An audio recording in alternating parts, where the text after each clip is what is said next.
Hi, I'm George Iglesias.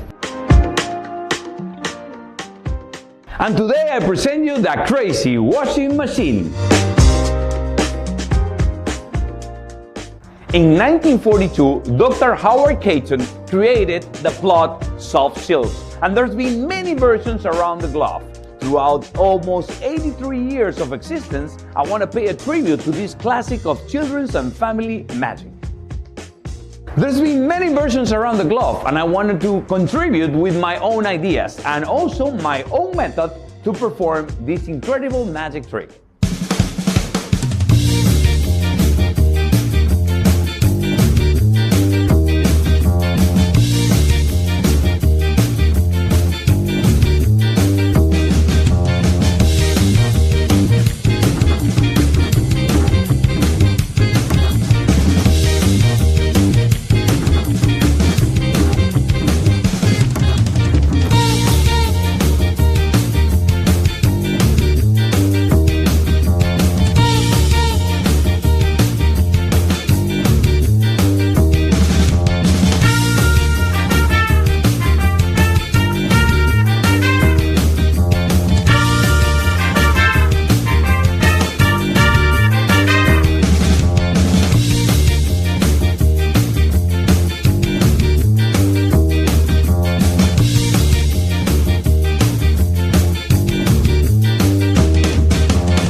I love comedy, and in this version everything goes wrong with the props and the magician, but still the magic is very strong. The items will magically morph into a different object, and best of all, at the end you get to show the box empty. I hope and I wish you enjoy a lot performing Crazy Washing Machine.